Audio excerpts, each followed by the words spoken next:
Y'all, I'm Molly Barrows with Pam Hill, and we are so excited to have you join us for our latest deep dive here on Gulf Coast Confidential. This is where we like to get in the weeds, if you will, really talk about some of the issues that and the cases that we cover here regularly on the podcast Gulf Coast Confidential, which of course you can always watch on YouTube, on our YouTube channel. We'd love it if you would like and subscribe as well. And also anywhere you listen to your favorite podcast, we've got the audio versions as well. But we have a lot to talk about today. And we just want to remind you as well, if you're watching on YouTube as well as Facebook, we would love it if you would comment, if you would send us your questions. We're going to be checking that live as we go through this conversation. So if you have a comment that you want to make, or if you have a question, please weigh in, because that's what the point of these deep dives are about, so that we can talk about them and have a little bit of interaction with our audience. So we hope that you are down for that. We'll be willing to listen and share with us your thoughts as well. But we're covering two cases today, and both of these cases are kind of like, what is wrong with people cases? And it's what's the matter with them? I know. And the first one is one that folks are really starting to talk about. It's gone viral on TikTok. This is out of Tampa, naturally, right? You know, both of these are Florida man cases, really, in some ways, and so tragic. One more so than the other, but this one is nothing to laugh about. Marius Mutu, 43-year-old man in Hillsborough County, the Tampa area of Florida, has been arrested for pinning an 11-year-old girl down.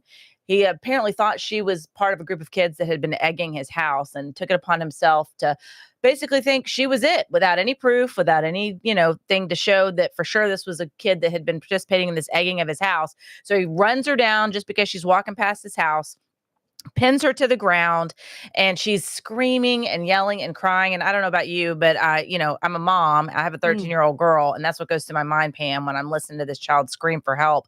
And this guy's just not giving an inch, and thank God. I know we have these phones that are such a part of our life now, but in a way, this is the type of thing that I think that they do the best good at. Right, exactly. They let people know, they expose this bad behavior. Right. Well, Mr. Mutu just got himself a VIP membership to the Brock Horner I'm a Terrible Person Club. Yes, and if you're not familiar with Brock Horner, of course, he is the best charter boat captain in the world, y'all. He likes to pick on effing world. Right, in the effing world. He likes to pick on other fishermen by themselves, young men. And so, yeah, I think you're right. When they get caught on camera and their bad behavior is exposed, they're not such, big man on campus after all. Right. Well, in this Mr. Mutu, I guess that's how you say it, when you think, he just chased this girl down, 43-year-old man in an apartment. This isn't even his house. And he's just decided this random 11-year-old girl, he's going to chase her down, push her down on a path through the woods, and she's on her belly, and he's on top of her with his knee either in her back or backside, or it looks like calf. It's on her leg, like the back of her leg, but it's horrible to watch. And her arms are out beside her, like a cross almost. Look at, there's a picture right there. There's him. Yeah, there's him. And then he's got his phone in her face trying to take her picture too. And she's hitting, and the poor little thing, she's going, I didn't do anything. I promise on my life. I promise on my mom too. Oh. She said, help me, like that. And so she's screaming like that. And there's a lady up on a balcony doing the videoing, and then you can hear her going, I'm videoing you, get off of her, she yells. And then she tells someone else, call 911, and it's either her husband, or we don't know all this yet, but a man goes down there and he goes, hey, and that's when the video stops. But he's still doing that to her. It definitely, if you're just looking at that, it looks like a sexual assault. And this is a horrifying little girl. And you can just hear the fear in her voice as she is screaming for help. And I can't help but empathize. And again, think of my own child. But I say, and so many other cases of kids being abducted and horrible things happening to them. And thank God that didn't happen in this case. People did intervene. Right. They pulled this man off of her. He's now been arrested. She was not murdered, raped, all the things that we often see when kids are kidnapped. But you think about that, like he certainly could have. Look at how easily he overpowered her, pinned her to the ground. She's screaming and fighting for her life, and there's absolutely nothing she can do to get this grown man, this grown, angry, entitled man off of her. Right. Well, and then he's yelling at the lady doing the video and like basically turn that off. And a lot of people have kind of come after the lady that was videoing, and I'm like, no, she did the right things. You call 911, you go down there. I'm going to without the video, it's like we say all the time. It's not that they do this stuff, because they do it all the time, these folks. You just got caught this time. And this man, he happens to be, like you said, a 43-year-old man, and he's an ex-military guy, and he worked for the Child Protective Services That's as an terrifying. investigator. Wow. And listen to this crazy stuff. He works for the parking department of Tampa, and he is in human resources. And guess what he does? Torment people? No, conflict resolution. Oh, wow. Because a knee in the back certainly is great at conflict resolution. And pushing a little girl. I don't have any children, but I got nieces and nephews and godchildren. And the fact that you're on top of them anyway is one thing. And you're pushing their face in the dirt. We've all tussled around when we were little kids. A little boy used to run after me all the time and roll around with me. And, they always say, well, that means he likes you, which is stupid stuff. But he didn't do it but a nanosecond, because my sister was around. Trisha would come out of outer space, just like a bullet, and knock him down, and they'd roll around. But she'd end up winning. I wasn't winning. But, it's not a good feeling. I still remember that feeling of that boy pushing down on me like that. But thank God for my sister. But, it's just unreal. And so they arrested him, and he got put on $6,000 bond or whatever. He got out within 20 minutes for $600, but he lost he's suspended on his $42,000 a year job with the parking folks. I saw Tampa. that, which I think is smart. I don't blame them for distancing themselves from him.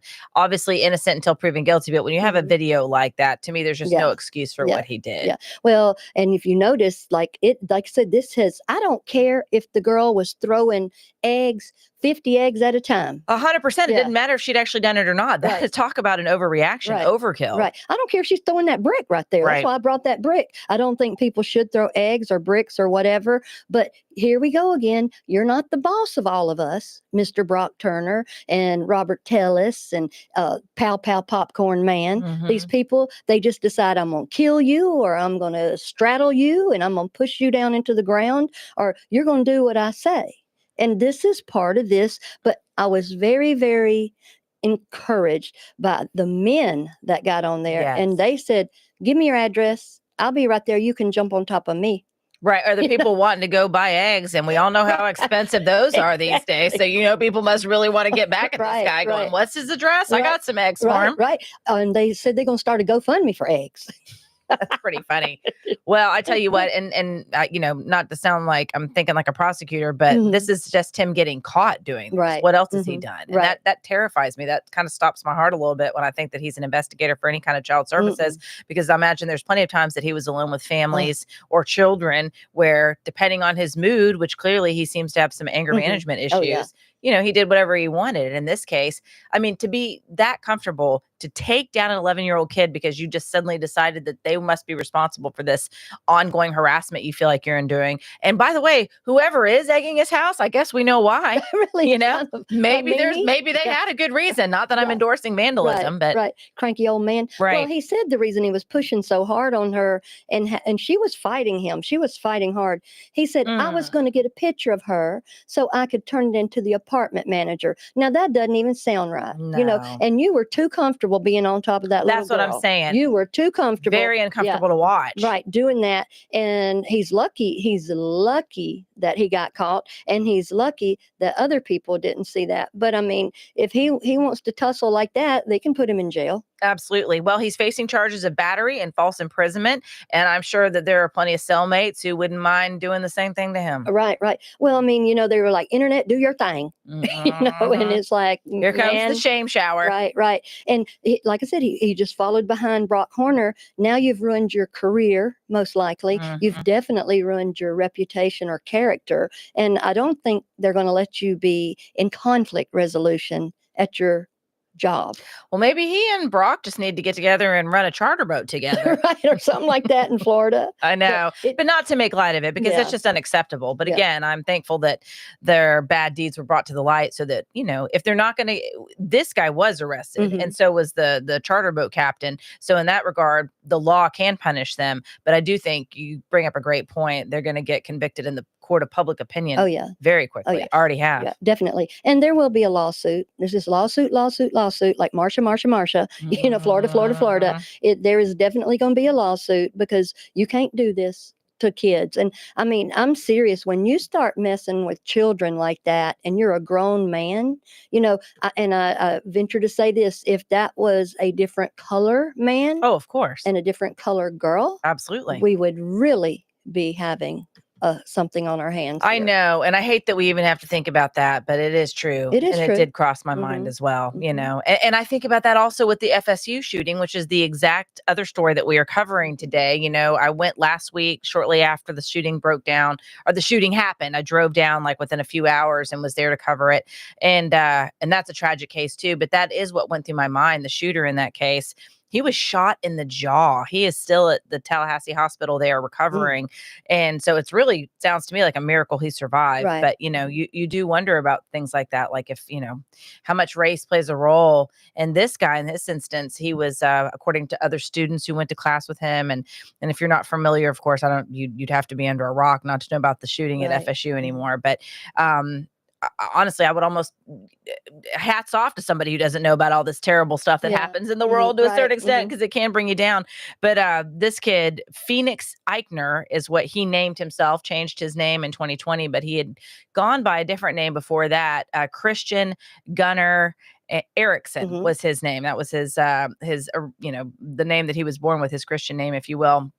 But he also was into, apparently he was quite the supporter of racist beliefs. He Mhm. had been part of a group in school, a discussion group. They talked about political issues, but he ended up being not kicked out. He just didn't come back. He wasn't invited to come back because his views were just so ugly and Right. racist and talking about nasty stuff. And, just anyhow, the students didn't want him Right. around. And all these stories come out afterwards, of course, when somebody does something terrible. But you do can't help but wonder, like, would something have been handled differently Right. depending on the race? Right. And if someone would have seen how extreme his views are. But a lot of time when you meet in these little small groups, you're encouraged to say your thoughts and feelings. You are in college, and that is where you come up with your own ideas and stuff.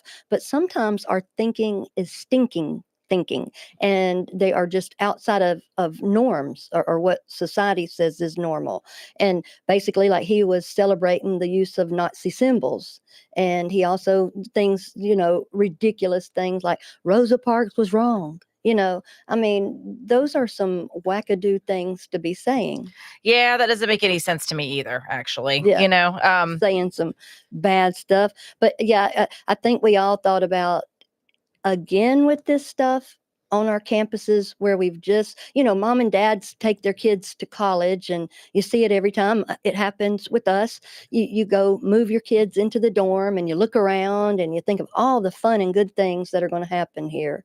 And then all of a sudden they're rushing back down there. Because I know when you had to go down there, you just had to go throw some jeans and a top in a suitcase and get down there. Yeah, it is truly one of those moments where it's breaking Mhm. news, and you jump onto campus, and yeah, I mean, and we were literally there within 3 hours of the shooting taking place, and it happened right in front of the Student Union building. And I'm not that familiar with the Florida State University campus, and so I'm using Google Maps to get there, Yeah. and I plug in the address, and the first thing that pops up on Google Maps is your route may be delayed by a shooting at Florida State University. Wow. And I thought, well, is this not a sign of the times that we live in where Oh. Google Maps isn't telling you about a traffic accident or some other traffic delay? You may be delayed because of a shooting at Florida State University. And actually, I wasn't delayed. I actually made it Right. there a pretty good time. But I managed to meet up with the photographer that I was working with, and we parked pretty much just within walking distance of where the shooting went down in front of the Student Union building. And there's a grassy area in front of the building. I mean, they're just open green areas all around. It's a beautiful campus, Yes. so much natural, the beautiful oak trees, the moss draping from the trees, all these little windy paths. And it's just, it's a cradle of learning, if you will, an environment for students to really feel at home. to enjoy nature, to feel comfortable with each other. And it's, it's a nurturing environment, if you will, which you would want it to be. Because again, I have a daughter that's 13 years old, and I look at these kids and they're 5, 6, 7 years older than her for the most part. The youngest ones are just 5 years older, and the older ones are a little bit older than that. But that's who he targeted. He killed 2 people. They were adults, and then he wounded 6 others, and some of them were students. We're learning a little bit more about the victims. Thank the Lord, that the 6 people that he shot, they are expected to recover. But the 2 people that he killed, my heart goes out to those families. One of them worked right there at the student union building and basically restaurant services. And then the other person that was killed too, I attended the vigil that FSU held last Friday night for the victims, and the family of the second individual that was killed did not necessarily, out of respect for their privacy, they didn't address that particular person in detail like they did the first guy. But so we learned a little bit more about those fellows, and that's when we found out that, the first one was working on campus. But, we parked right there close to that student union building, and you could see it happened a little bit before noon, and you could see his car still parked there with the door open. Because according to police, he came with 3 guns. He came with a handgun that belonged to his stepmother, who was a Leon County sheriff's deputy, a resource officer, actually, and got Resource Officer of the Year. By all accounts, is well liked, well loved. And even though we're now hearing these other students say, he said some odd things, he seemed to have a propensity to be drawn to racist behavior and make racist comments and be a big supporter of basically the type of rhetoric that is ugly and divisive, if you will. Yeah. Even though there was that going on, that is not what you're hearing about the stepmother. That is not what you're hearing about his dad, that they were well respected, that they were known, that he was, known, if you will, steeped, as they say, in the law enforcement community. But he'd even been involved in an organization that was essentially a liaison between law enforcement and children and kids to boost that relationship, to increase trust with law enforcement. And like kids know, we called it officer friendly when I was growing up, but it's basically like a student council, if you will, for law enforcement and children. But at any rate, so he had every opportunity, to I don't know, have go on the straight and narrow, but for some reason he decided not to. And we'll get into more of that. We actually have quite a few court documents we want to go over with you that really show a little bit more about just the troubled upbringing that this young man had. Phoenix Eichner, initially Christian was his name, but again, he had that changed. But again, we pull up, we're walking up there. They've got the crime scene tape everywhere, and the crime scene tape is just all around this building. You have the main area where he walked up and started shooting. You can see his vehicle that was parked kind of off to the side, the door still open. He walked out with the shotgun and the handgun and left another gun in the car, is what police said. As far as they know, he didn't fire the shotgun. I don't know if he ever fired the shotgun. Maybe he tried and missed. And at any rate, it was the handgun that he used to kill and shoot people. And I saw an interview with one young woman, a student, one of the 6 that survived, and she was in the hospital, and she was talking about how she crumpled to the ground and could still hear him talking. So she didn't move out of fear that if he saw that she was moving, he would shoot her again. But she could hear him talking to himself, watching everybody scatter and run for their lives and say, "Yeah, you better run." Oh no. Did she play dead? She absolutely played dead, and it saved her life, I imagine. Smart. So I know that in corporate, in the pharmacies, they tell us to, run, hide, fight, get away if you can. Right. But I saw the students coming out, and I love academia. I love the universities. I wished I could be a professor. If I was like younger, I might would go back and do that. But all that, I just love that learning and the incubator that it is. And it's most of the time it's a really feel good place. But when you see people walking out single file with their hands up like that, like they've done something wrong, and they've had to leave their phones, they've had to leave their backpacks, they've had to leave everything behind them and just walk out. And I noticed some of them had their phones like that. But can you imagine they're just trying to think, am I going to live through this? Where are they at? What's going on? But how compliant everybody was, just kind of, I was like, wonderful because the chaos is what would sink that battleship. Oh my gosh, I know. And you know why they probably handled it so well? And I saw those pictures too. And that happened before we got there. But what broke my heart about seeing them all with their hands up Mm. is, again, they didn't do anything wrong. Right. When you see somebody with their hands up, it's usually because you've been caught, Right. you've done Mhm. something I wrong. know, Put I your know. hands up. And they didn't do anything wrong, but they had to show, hey, I'm not with this guy. Because Right. police don't know. They No. get there, they're trying to figure out, is this a lone shooter? Is he acting with others? Where are these other people? If there are other people. Mhm. And because there were just, I mean, this is a campus of 40,000 people. Right. So Right. you don't really know. You Right. can't, it's not like you're wearing a badge that says, I got the white hat on, I'm the Yeah, good guy. yeah. There's the black hat guy. Right, He's the right. bad guy. He's the shooter. Mhm. But and thank God law enforcement responded so quickly. There happened to be, I think the Tallahassee, the FSU, excuse me, campus police department is literally right around the corner. I know because I got lost trying to find my car when I was covering this, walking Mhm. around talking to different people, and then I couldn't get back to my car because I was parked so close to the crime scene that Google Maps kept taking me all these different Oh, wow. places. But at any rate, there had been an impromptu memorial that was formed as well. But just walking around that campus and seeing the, like I said, crime scene tape. There was crime scene tape around the area where he first initially opened fire. We saw officers putting the little evidence markers down and then, picking up evidence and taking pictures. You could see his car parked right there. So literally he parked right next to this open space, got out and just, started firing. And kids were running like crazy. One girl was quoted as saying, I ran a 4-minute mile in my sandals, She did, yeah, I bet she did, bless her. And when we were walking on the back side of the student union building, basically trying to get to where these students, and it was so quiet. It's just the juxtaposition of how crazy it was. Like, we weren't there obviously when the shooting happened, but by all accounts, there was so much, chaos. People were scared, even though they listened and followed orders. And that's what I started to say earlier. I think these kids handled it as well as they did because they are of the age where they have been trained in how to handle an active shooter. Mhm. I mean, God help us that we live in an age where kids have to learn how to to protect themselves from a mass shooter. And I did interview a young man who had survived the Parkland shooting, the Marjorie Stoneman Douglas High School shooting that happened in 2018. And I talked to another student who had survived the Forest High School shooting. Now, no one died in that shooting, but a young man shot through a door, hit another student in the ankle. So that's two different students that I personally interviewed who have been through previous shootings at schools. And one of those was a mass shooting.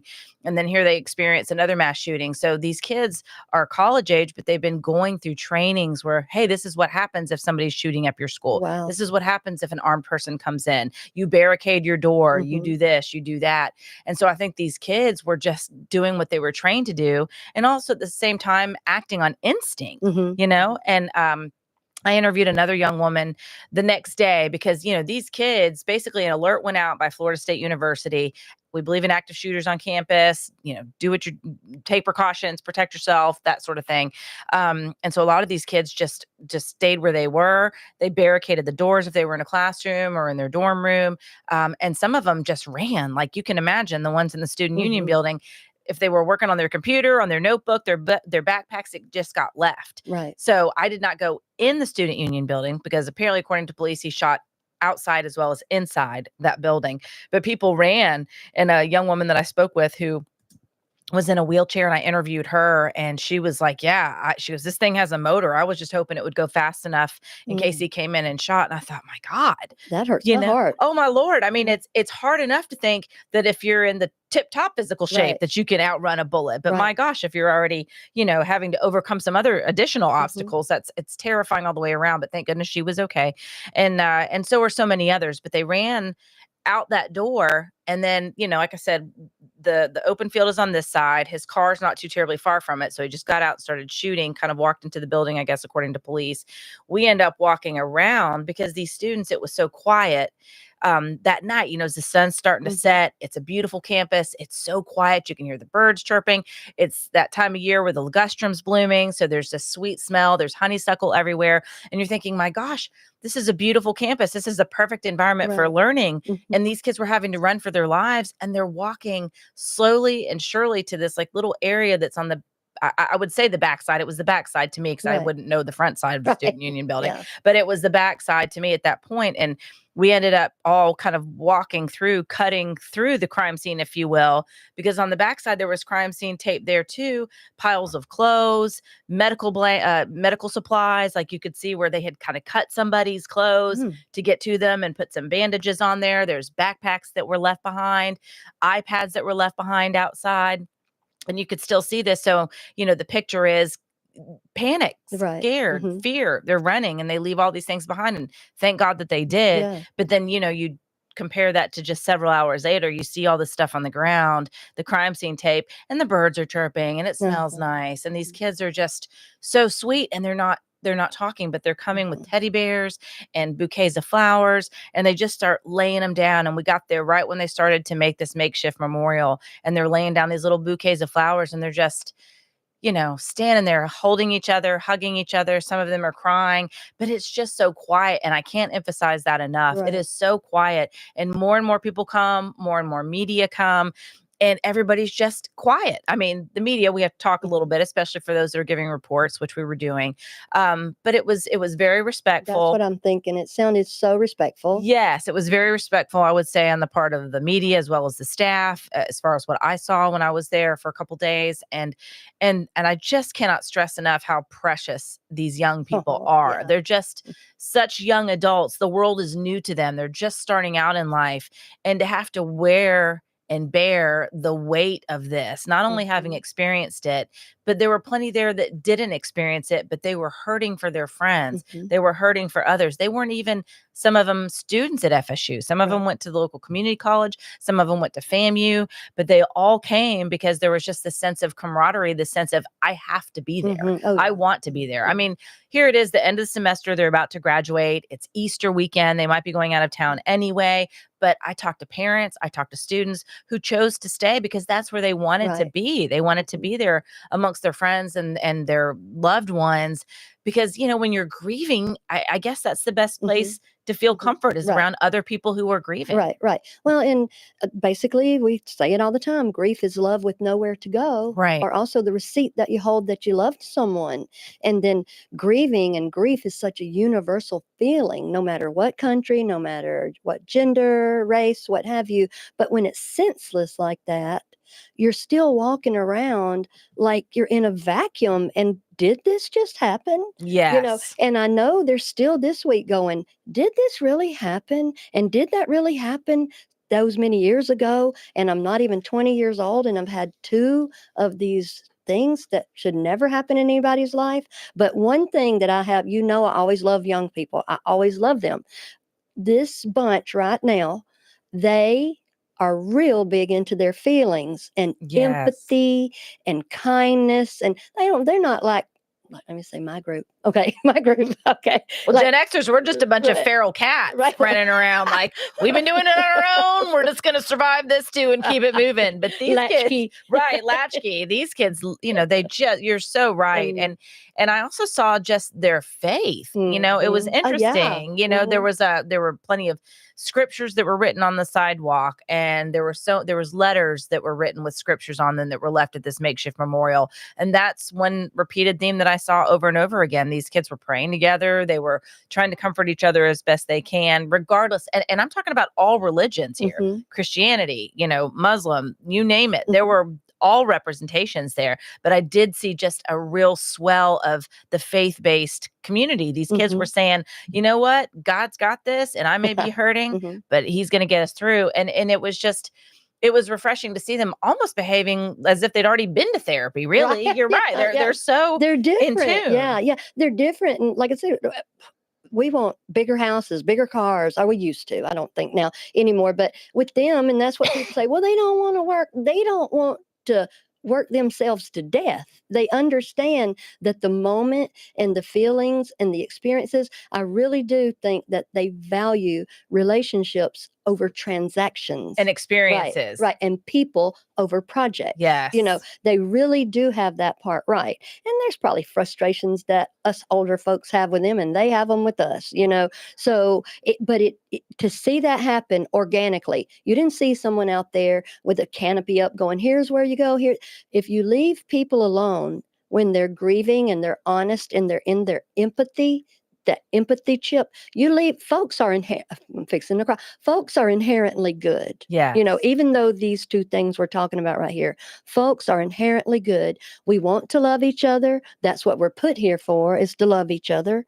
and love Jesus. And it showed there. That's what they went to, because that's what it's all about. Yes, you're exactly right. Well, I do want to take a second here to give a shout out to our friend Patricia Gibson, Oh, who yeah. is commenting on our live Facebook post here, and she was like, "This is the second killing at FSU," and of course, she's talking about serial killer Ted Bundy. And then we also had a shooting, of course, in 2014 at FSU as well. So it's a shame that evil wants to go to where the good is, if Right. you will. And I feel like they can do a lot of damage where there's a lot of kids, a lot of Mm-hmm. people, and whether it's FSU or any kind of university or large gathering of people, if somebody's intent on doing harm, that's where they're going to go. That's where they're going to find victims. Right, right. Well, and Pat had mentioned this to me before, many years ago.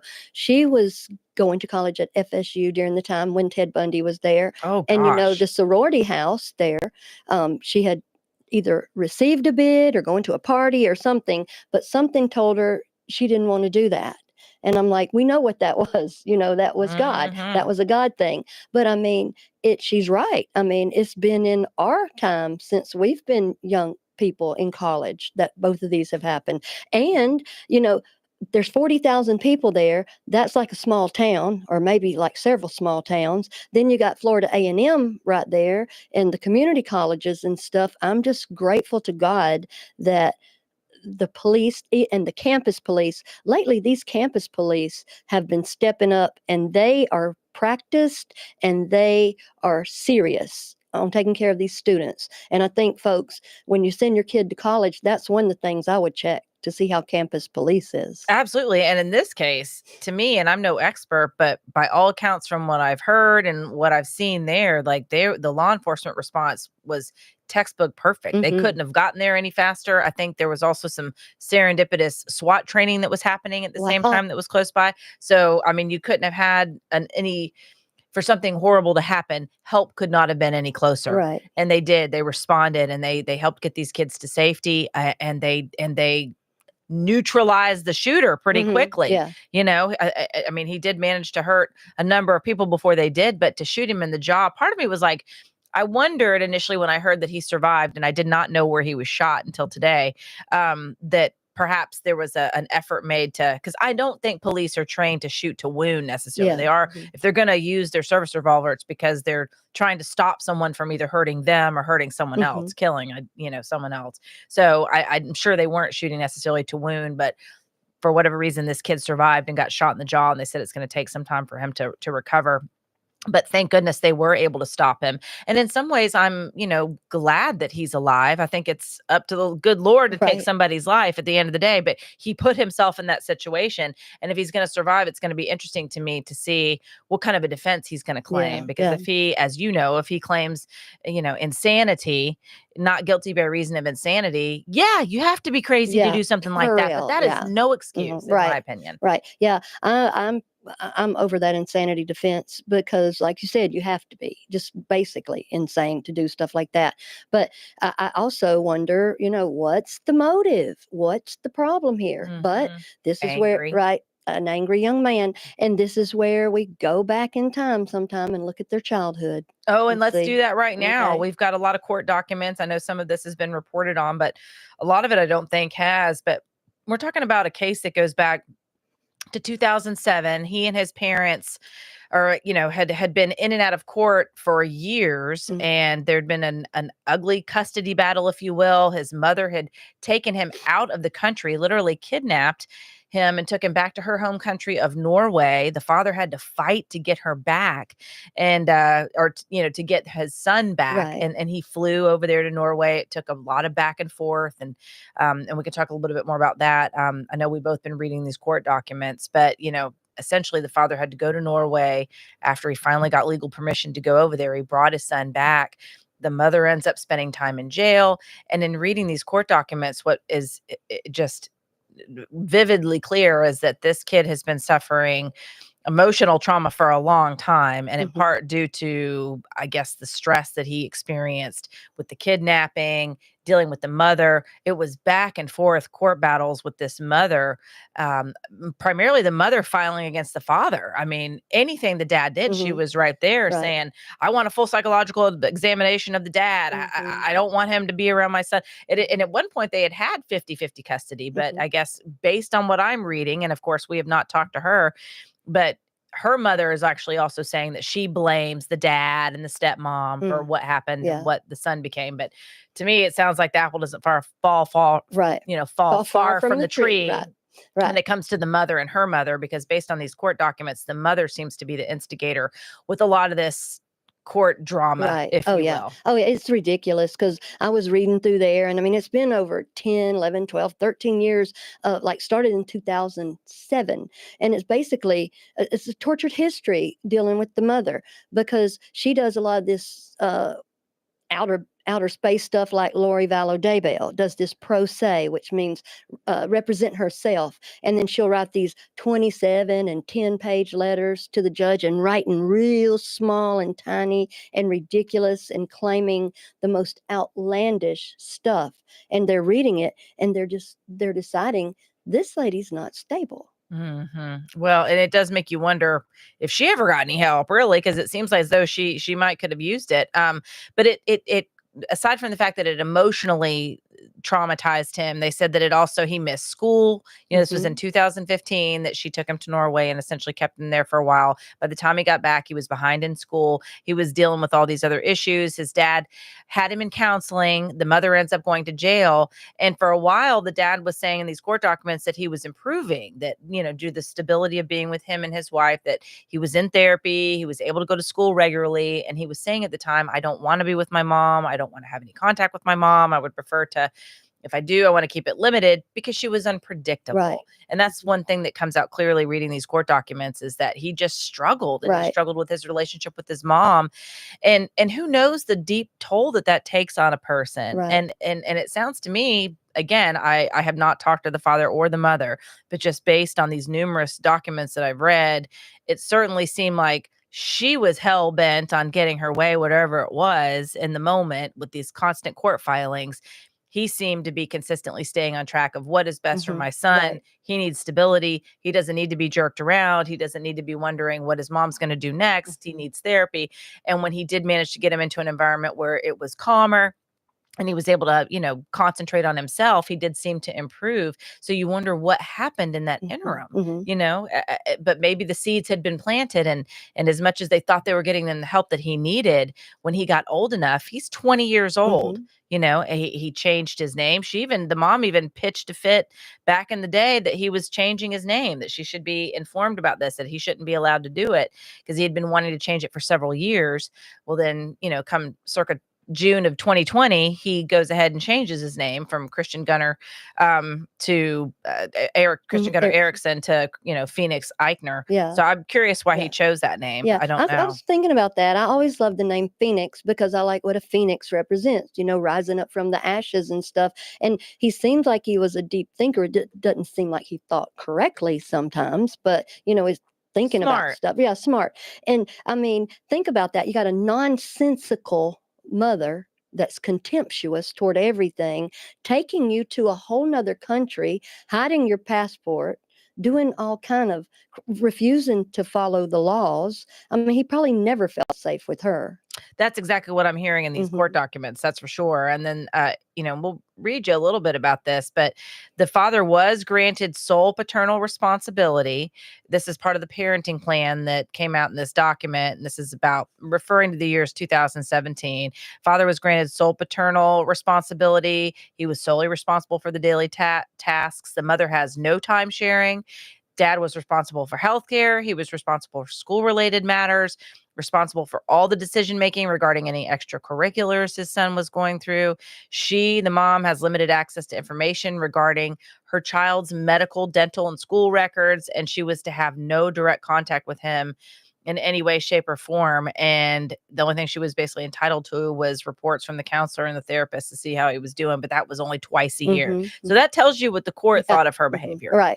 Well, and then every time she could, she'd attack the dad and say, well, he's not a Christian, so he doesn't get to have Phoenix or Christian on Christmas, and every little thing with this person. Like I say it all the time because I watched The War of Roses, that crazy movie. I've never been married, never been divorced, but I watched that story, and it still is in my head how crazy and contemptuous and how just basic that they didn't even treat each other like a human being. But it sounds like from these documents, it sounds like the dad rose above all this. I don't know how he stood it really for all this long and hear her doing everything. She does what she wants basically, and that's what some of the court documents say. She said, when someone tells you to surrender a child's passport and you don't do it, you got big problems. Well, and apparently, again, reading these court documents, the dad had been concerned before she ever did take him out of the country. He had been worried she was going to do that. And that's exactly what she did. And is, that thing that I have feared has come upon me. And he did do that, or she did do that. And her name is Anne Marie Erickson. So it was his name. It was her name rather that he had, and so I think that might explain why she got so upset when he wanted to change it as well. Perhaps she thought, well, this is yet another way that he's separating from me. But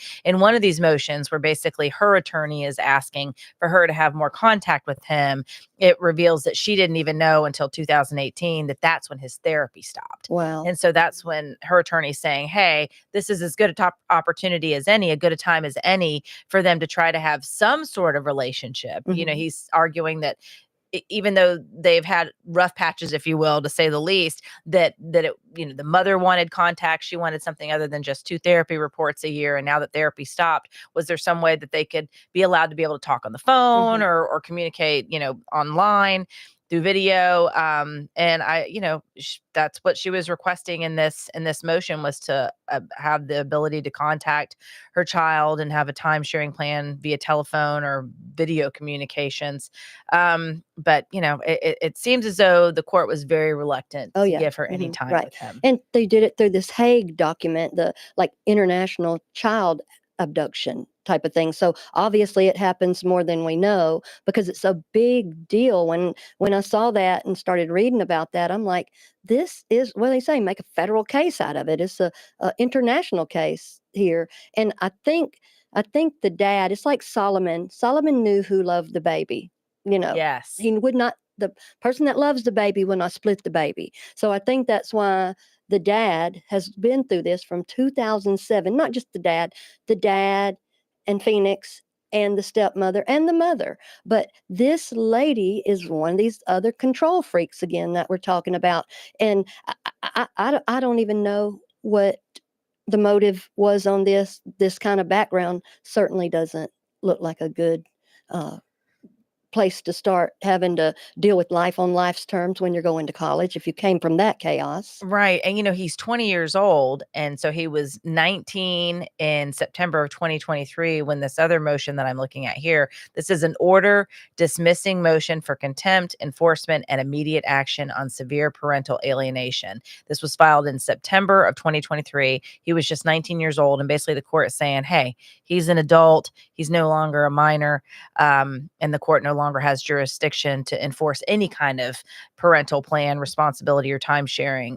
So this has been going on this kid's entire life since he's what, 10? Yes. So he's been in and out of therapy. It sounds like the therapy stopped in 2018, but we don't know that for sure, just based on these court documents. Perhaps there was some additional follow-up, but just as recently as 2023, he is still being dragged through the court. And in some cases that's absolutely necessary, especially if you have parents that are trying to disrupt or constant tug of war.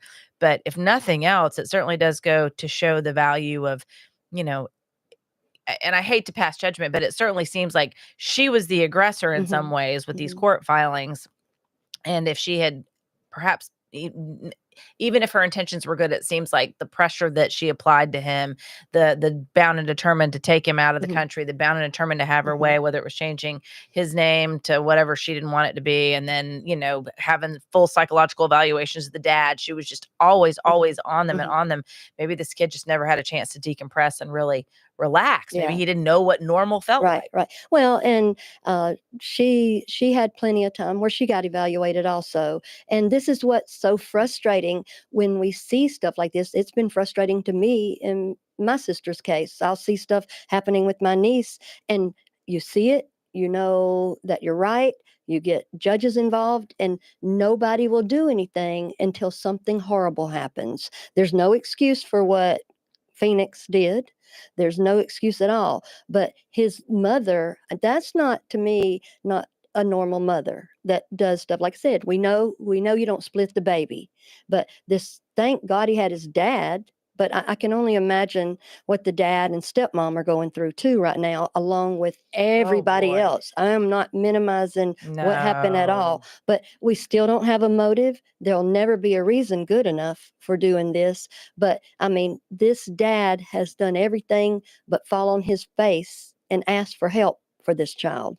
That's true. And, I'm still going through these documents. Here's another one filed in 2023 by the mother. Anne Marie Erickson comes now forward with the motion for contempt and enforcement and immediate action on severe parental alienation, extreme child abuse, as stated in the World Health Organization mental illness description.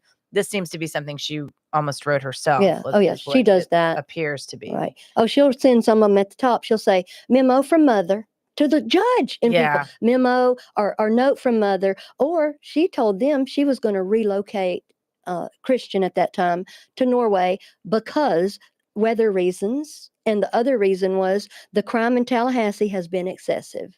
Oh my gosh. Isn't that poetic? It is. No kidding. Oh, it's Mhm. heartbreaking. But she even states in this particular order, father had for years harassed mother and her family through threat letters and false allegations where other family members of the Eichner family participated in falsified information as well as vicious ongoing litigation, meanwhile being psychologically and emotionally abusive to the child, as well as son mentioning father's drinking and temper issues. So Mhm. she's just Mhm. throwing to see Oh, what yeah. sticks. Well, people, anybody can say anything about what they want, but reading these documents, and we know what we know. This is not him. Every evaluator they had said we are in favor of the father for everything. School, his counseling, his day-to-day things, his Mhm. activities, and they are like the mother basically has a very unnatural selfishness to her about this. Controlling. It Yeah. certainly seems that way. And it says, she writes here, in medical records obtained by mother, the mother could see that there were issues between son and father, and it was recommended by the doctor that father and son go to anger management counseling separately a few years ago. Also, in medical records, son was suggested and referred to see a psychiatrist in 2022. Mother contacted the psychiatrist, and apparently the son never went. Well, mother on here, the biological mother, I just find when people start doing this stuff, you see like on Criminal Minds and everything, where they're writing so teeny tiny, like all on one line or something, and then sending that to the judge. I mean, something should have been done about this mother, is how I feel. I agree. Well, and obviously we're still waiting for answers. And even if we knew the why, it probably wouldn't make it any No, better. well, it doesn't make it any You better know, because there's no good reason why anybody should kill anybody, and there's no good reason why anybody should hurt anybody. no, I agree. Well, I tell you, we're going to continue to follow this, and best wishes for all those that are wounded for, Mhm. get well soon, prayers for a speedy recovery and let the healing begin physically, but certainly emotionally Mhm. for all of those people, for the staff, for the kids, for even the law enforcement officers, because responding to something like that, the stress of it all, I just can't imagine. And, you know, it's certainly easy to judge Mhm. what you would do in a situation like that, but these kids have to live on that Mhm. campus too, the Mhm. ones that are still going to school there.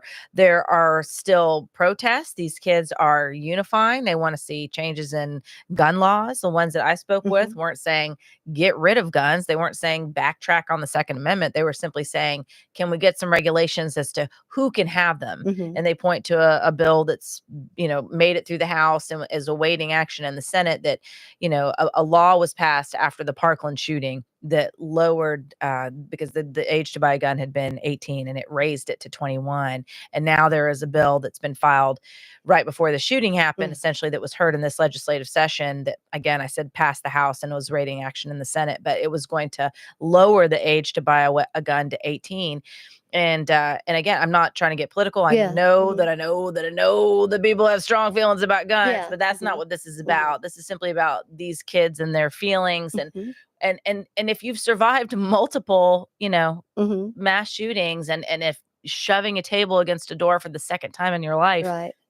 or huddling and praying that you don't get shot, I'm going to listen. Right. I don't blame them for wanting change. Right. And to me, I don't own a gun. I have no problem with other people owning guns. But all I'm saying is I understand their need and wanting to be heard. Right. Oh, yeah. We definitely, and that's one way we can do better in these kind of things where we have conflict and sometimes ending in death, is that simply listen to each other. Just because we don't think the exact same way doesn't mean we're either one 100% right or 100% wrong. And that's what we do automatically. We become very tribal and go, you don't believe like I believe, so you're horrible. You're a terrible person, and I don't want to listen to you anymore, or anything like that. That is so ridiculous, and we will never get anywhere doing that to each other. But the beautiful thing on a campus to me is that there is always hope. There's always brilliance. There's always energy. And I mean, like, we're all Seminoles right now. We're all Seminoles right now, even the folks that are Gators and all of Florida. These are our kids, and they're the ones that are going to make a change. These folks, these young people that were there at this shooting, them and their contemporaries are the ones that are going to change. That's right. They're going to grow up. They're going to be future leaders. They're going to be business owners. They're going to be homeowners. They're going to be the ones making the rules and doing the voting. And I say more power to them. Yes. I hope they do stay involved. I hope they do try to fight for change, for whatever helps them live in a safer community and a safer environment. Right. Well, I kind of like listening to them. Oh my gosh, me too. I agree. Well, Pam, I think that wraps up. Is there anything else that you think would be important to add? No, I think we'll be all right. We're going to get into this crumble cookie later. Oh, I'm super excited. Yeah. So we're going to end it on a positive note for anybody that likes crumble cookies. Right. Yeah, no. What's this one? This is a, look here, Molly, raspberry cheesecake. Ooh, show it to the camera so let me people see if I can can show see. that. Don't let Joe Zarzar see it. He's a crumble cookie guy. That's exactly right. Oh my goodness. Well, I tell you what, that's a nice little positive thing to end it on. And we certainly wish the best for all those folks that were involved in the shooting. We'll continue to follow it. And more power to those kids that are trying to change the world, make it a better and safer place for all of us. So thank you, Pam, for joining us. And we thank you so much for joining us for this live deep dive for Gulf Coast Confidential. Be sure to like and subscribe, if you will, on our YouTube channel and anywhere you listen to your favorite podcast.